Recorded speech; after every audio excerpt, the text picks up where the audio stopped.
अखिल भारतीय सूरी संगठन के तत्वाधान में आज अधिकार महासम्मेलन किया गया, जिसमें कि हमें अति पिछड़ा में शामिल करने एवं राजनीतिक भागीदारी का उद्देश्य लेकर के हम सारे सूरी समाज हजारों हजार की संख्या में बापू सभागार में एकत्रित हुए हैं। और हम सभी की मांगे सरकार से है कि हमारे समाज को अति पिछड़ा में शामिल किया जाए एवं अन्य राजनीतिक दलों से है कि हमारी राजनीतिक भागीदारी को बढ़ाई जाए। आज हमें ये बताते हुए बहुत गर्व महसूस हो रहा है कि आज 8 जून को सूरी महासम्मेलन जो पटना के बापू सभागार में हो रहा है, इसमें लगभग 25 से 30 हजार की संख्या में हम लोग आए हैं। और सरकार से हमारी मांग है कि हमारे जाति को अत्यंत पिछड़ी जाति में शामिल किया जाए, ताकि जो आरक्षण का लाभ है वो हम लोगों को मिल सके। पंचायती राज चुनाव हो उसमें, या बिहार विधान परिषद, बिहार विधानसभा में भी जो हमारी संख्या है उस संख्या बल पे हमें टिकट दिया जाए। और तीसरा कि नौकरी में जो आरक्षण है, क्योंकि हमारा जाति अभी अति पिछड़ा में है, अत्यंत पिछड़ा में आएगा तो हमें उसका भी लाभ मिलेगा। इसी उद्देश्य के लिए हम लोग यहाँ इकट्ठा हुए हैं। मैं संजय कुमार, संजय प्रमुख, पहले मैं प्रमुख रहा हूँ, अभी जिला परिषद 2 बार से, और सीतामढ़ी से आता हूँ, सीतामढ़ी के सोमबरसा ब्लॉक से। अभी जो आपने सूरी सम्मेलन देखा है, यह एक ऐतिहासिक सम्मेलन है और हम लोग की हिस्सेदारी के नाम पर, सूरी को अति पिछड़ा में डालने के नाम पर हम लोगों ने ये आंदोलन शुरू किया है। और आप जानते हैं कि अभी सरकार बैठी हुई है, जो बीजेपी एनडीए की सरकार है। ये सरकार को बार बार मांग किया जा रहा है, सरकार नहीं सुनती है। तेजस्वी प्रसाद यादव जी हमारे नेता हैं, जिन्होंने आपने देखा है कि पिछली बार महागठबंधन के माध्यम से एमपी में टिकट देने का काम किया है सुमन महासेठ जी को। वैसे नेताओं की अभी ज़रूरत है जो हमारी मांग को पूरा कर सके। और आप जानते हैं कि सूरी की आबादी इतनी अधिक है, 40 से 50 लाख के बीच में है। सरकार ने आरक्षण किया, हम लोग के साथ सौतेला व्यवहार किया है।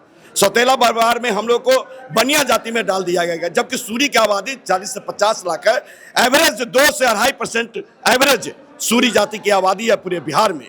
इस तरह का सौतेला व्यवहार किस बात का? क्यों नहीं सरकार इस बात को समझने के लिए तैयार है कि जब सूरी की आबादी इतनी अधिक है तो सौतेला क्यों?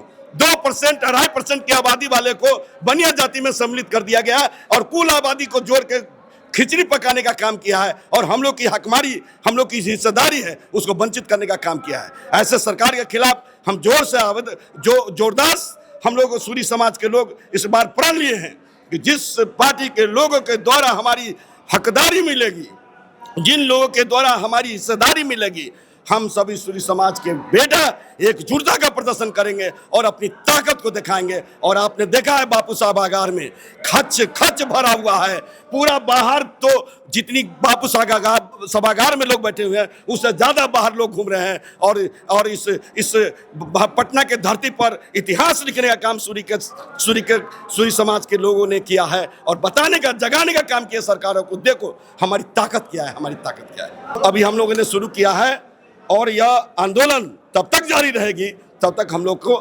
पूरे सूरी समाज को पूरे हक और हकूक के साथ हिस्सेदारी नहीं मिलती है। हमारी लड़ाई जारी रहेगी और सरकार को मैं जगा कर रखूंगा। और मैं धन्यवाद देना चाहता हूँ फिर से अपने नेता तेजस्वी प्रसाद यादव जी को। उन्होंने कम से कम लोकसभा के चुनाव में हम लोग को समझने का काम किया है और समाज के लोगों ने भी उनको वोट के माध्यम से समर्थन दिया है कि देखिए आप हमको इज्जत बख्शी है तो मैं भी आपको इज्जत बख्शने के लिए तैयार हूँ। हम तो यह जानते हैं कि माननीय मुख्यमंत्री जी हम लोग के माननीय हैं, उम्र के हिसाब से उनको कहीं पर भगवान का नाम लेना चाहिए।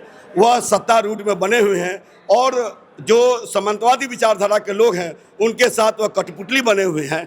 जब थे वह विवेकपूर्ण काम कर रहे थे, अभी तो उनका विवेक बिल्कुल निष्क्रिय हो चुका है। हम समझते हैं कि जब अब ऑलरेडी जब जनगणना हो रही थी, जनगणना में मैं प्रमुख रहा हूँ, मैं जिला परिषद रहा हूँ, मुझे पता है हमारी आबादी क्या है। जब आबादी इतनी अधिक थी तो फिर सम्मिलित करने का क्या मतलब है? जनगणना का यह मतलब नहीं है कि सभी जात का बाइफरकट कीजिए ना। जितनी भी जातियां हैं, उपजातियां, बैस में 56 उपजातियां हैं, सभी जातियों को कैलकुलेट करके अलग कीजिए। देखिए मेरी औकात क्या है, देखिए सूरी समाज का औकात क्या है। लेकिन आपने जब जात हमारा जो सौतेला व्यवहार किए माननीय मुख्यमंत्री जी हम लोग के साथ, हम लोग को अलग कर देना चाहिए, उन्होंने अलग नहीं किया है। यही सौतेलापन है। और जब जो हिस्सेदारी हमको मिलनी चाहिए वो हिस्सेदारी इन्होंने नहीं दिया है। आप देख रहे हैं कि हम लोग बनिया जाति से आते हैं। बनिया में सूरी जाति के लोग हैं और बनिया हमेशा व्यवसाय में हमेशा लगनशील रहता है। और क्या आप देख नहीं रहे बनियाओं के साथ क्या हो रहा है? कभी उसकी लूट ली की जाती है, कभी उसके परिवार को हत्या कर दी जाती है, कभी उसके सगे संबंधी को हत्या किया जा रहा है। ये क्या है भाई? ये है क्या? ये तो सरेआम अपराध हो रहा है। बनियाओं के साथ, सूरी के साथ अपराध हो रहा है। उनको कोई देखने वाला नहीं है, उनके साथ उनको कोई इंसाफ नहीं मिल रहा है। और जो स्थिति है अभी सरकार की आप बदतर होती जा रही है। निश्चित रूप से सरकार को देखना चाहिए कि बनिया के द्वारा ही टैक्स पे करके सरकार चलती है। क्या उद्देश्य है उनका सरकार का हमको नहीं समझ में रहा है। जिनसे वो जीता है, इतिहास गवा रहा है, जो लोग जिनसे जीता है उसी का नाम लेता है। बनिया के द्वारा, बनिया के दिए हुए टैक्स से सरकार चलती है और बनिया उपेक्षित है आज के डेट में। इसलिए सूरी समाज के तमाम लोग एक प्लेटफॉर्म पर आ गए हैं। सभी दलगत लोग एक प्लेटफॉर्म पर है। सबने एक स्वर में बोला है कि जो नेता हमारी अधिक हिस्सेदारी देगी उसी के साथ हमारी भागीदारी रहेगी। मैं डॉक्टर प्रवीण कुमार हूँ सीतामढ़ी से। हमारे सूरी विकास का ये एक बहुत बड़ा सम्मेलन हो रहा है, जिसमें अपना अधिकार के लिए हम लोग एक हजार करीब 12 से 15 हज़ार की संख्या में लोग आए हैं यहाँ बापू सभागार में। और हम लोग की दो ही मांग है कि हम लोग को सत्ता में हिस्सेदारी चाहिए, सीट की भागीदारी में। और दूसरा जो अति पिछड़ा में हम लोगों का भी एक नाम होना चाहिए कि अति पिछड़ा में शामिल किया जाए, ताकि और भी विकास हम लोगों का भी हो। जो हमारे यहाँ जो दबे कुचले लोग हैं, गरीब तबका के, उन लोगों को जो वो लाभ नहीं मिल पा रहा है, उन लोगों को लाभ मिले। और जो भी लोग राजनीतिक से जुड़े हुए हैं, हालांकि उसको सत्ता में भागीदारी मिलनी चाहिए। आने वाले चुनाव में भी उसको विशेष ध्यान देना चाहिए। यही हमारी मांग है सरकार से, पार्टी से। हमारे समाज को इस महासम्मेलन की जरूरत क्यों पड़ी? अगर आज के संदर्भ में देखेंगे तो आपको आश्चर्य होगा कि हमारा समाज निरंतर कितना पिछड़ता चला गया है। आज लगभग हमारे समाज के 80% ऊपर गरीबी में जी रहे हैं।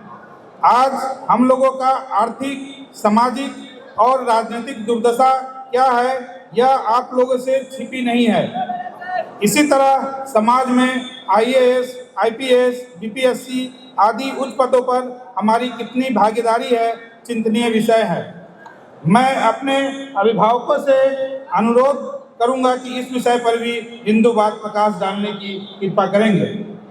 जब तक समाज का शैक्षणिक विकास नहीं होगा, तब तक आर्थिक विकास नहीं होगा। हमारी इतनी बड़ी आबादी को दरकिनार नहीं किया जा सकता और आप नज़रअंदाज भी नहीं कर सकते हैं। हमारे समाज के समकक्ष समाज को अति पिछड़ा का लाभ देकर जिस तरह उनको मुख्य धारा से जोड़ने का कार्य किया गया, हमारा समाज भी सरकार से मांग करता है कि हमें भी अति पिछड़ा में शामिल कर समाज को मुख्य धारा में आने का हक प्रदान करें।